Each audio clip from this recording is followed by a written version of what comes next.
Diabetes coach में आपका स्वागत है। आप बहुत समय से डायबिटीज़ से परेशान हैं और शुगर आपकी बहुत ज़्यादा बढ़ जाती है और कभी-कभी एकदम कम भी हो जाती है। तो क्या किया जाए जो आपकी शुगर बराबर कंट्रोल में रहे? डायबिटीज़ कोच में हम छोटे-छोटे टिप्स आपको देंगे जिससे आपका शुगर बराबर कंट्रोल हो सके और वो भी कम से कम दवाइयों के साथ। तो इसके अंदर हमारे 16 मॉड्यूल्स हैं, मतलब आपको हर हफ्ते आना है। जो पहले दिन आप आएँ, मान लीजिए आप सोमवार को आएँ, तो हर सोमवार को आपको 16 हफ्ते तक लगातार क्लिनिक पे आना है फॉलोअप के लिए। इस पे ध्यान रखें कि अभी कोविड चलता है और अगर आप आने में असमर्थ हों तो आप जो है ऑनलाइन कंसल्टेशन भी कर सकते हैं, लेकिन ध्यान रखें कि 16 हफ्ते लगातार करने में आपको जो फ़ायदा होगा वो वैसे नहीं मिल पाएगा। तो लगातार 16 हफ्ते फॉलोअप ज़रूर करते रहें आप जो डायबिटीज़ कोच में सबसे पहला जो हम टिप बताते हैं वो ये है कि एक दालचीनी का टुकड़ा लीजिए आप और उसको मुंह में रख के चबाते रहिए। कम से कम दिन में इसको 3-4 बार करिए। उसके बाद रात को 1 चम्मच मेथी पानी में भिगो दीजिए और उसको रोज़ सुबह उठ के चबाई खाइए और जिस पानी में आपने उसको भिगोया है वो पानी उसके बाद पी जाइए। इसके बाद 5 फल और सब्जियां आपको रोज़ खाना है। एक खीरा, एक टमाटर, एक मूली, एक गाजर, एक सेब, एक संतरा, एक अमरूद, कोई भी 5 फल और सब्जियां लें।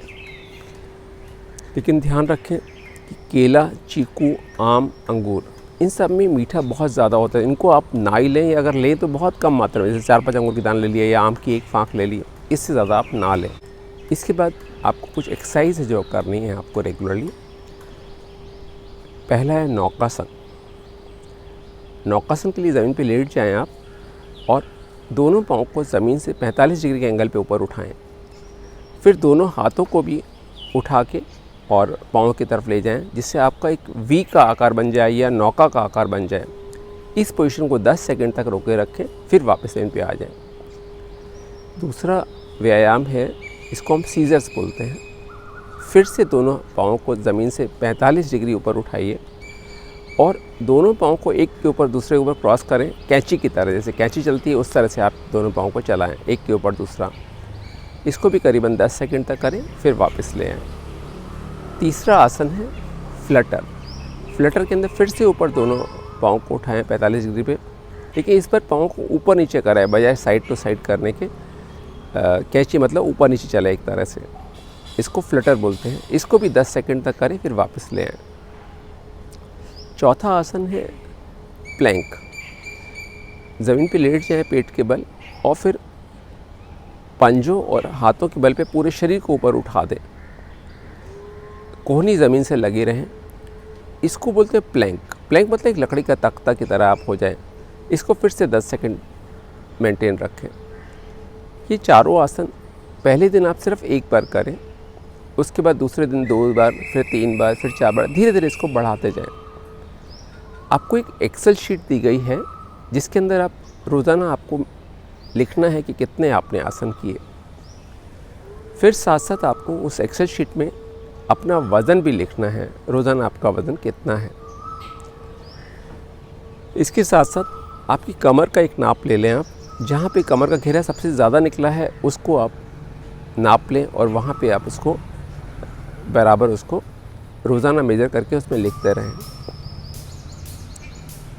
एक सबसे इम्पॉर्टेंट जो मुद्दा है वो है खाने का समय। तकरीबन हम लोग सुबह 6 बजे बैटरी से खाना शुरू करते हैं और रात को 10 बजे तक कुछ ना कुछ खाते पीते रहते हैं। इसको थोड़ा बदलना है।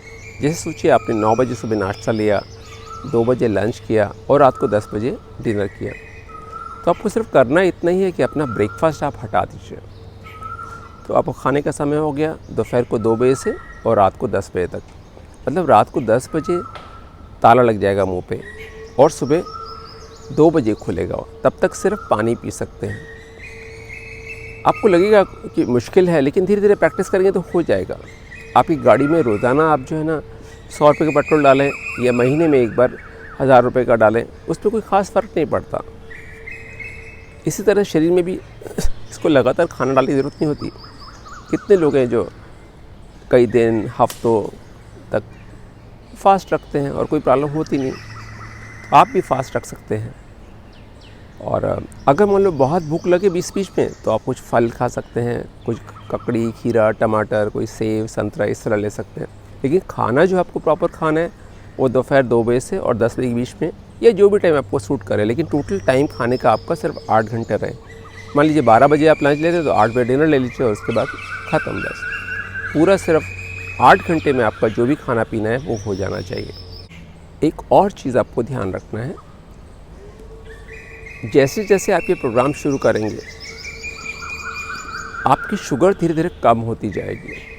तो उस टाइम में आपको ख़ास ध्यान रखना है कि जो भी दवाइयाँ आप लेते हैं उसकी दवा की डोज़ आप धीरे धीरे कम करते जाएं। मान लीजिए आप अगर मान लो 2 mg गोली लेते हैं तो हो सकता है इसके बाद आपको सिर्फ 1 mg गोली लेनी पड़े। अगर आपका इंसुलिन पहले आपका 30 यूनिट है तो हो सकता है इसके बाद घट के 26 आ जाए। तो रोज़ाना आपको अपना शुगर चेक करना है और उसके हिसाब से दवाइयों को एडजस्ट करना बहुत ज़रूरी है। अगर मान लो आपने दवा वही लेते रहें और ये प्रोग्राम करेंगे तो कभी भी शुगर आपकी लो हो सकती है, 50-60 पहुँच सकती है, उसमें आप मुसीबत में पड़ सकते हैं। तो ध्यान रखें कभी भी आपको हाइपोग्लाइसेमिया ना हो। 2 दवाइयाँ हम ख़ासतौर पर रिकमेंड करते हैं। एक विटामिन डी का 60,000 यूनिट्स हर रविवार को आप लेते रहें करीबन 3 महीने तक। उसके बाद इसको महीने में एक बार कर सकते हैं। इसके साथ साथ एक बी कॉम्प्लेक्स की गोली आप ले सकते हैं, वो रोज़ की 1 लेते रहें आप। आपके पास एक ग्लूकोमीटर होना चाहिए, कोई अच्छी क्वालिटी का ग्लूकोमीटर, जिससे आप रोज़ाना शुगर अपनी नाप सकें। साथ में एक अपने वेइंग मशीन भी आप रखिए। आपने रोज़ाना वेट चेक करके उसमें जो एक्सेल शीट दी हुई है आपको उसके अंदर वेट रखना है, और एक इंच टेप भी आपके पास होना ही चाहिए जिससे आपका वेस्ट मेजरमेंट कर सकें। तो पहले मॉड्यूल में अभी इतना ही।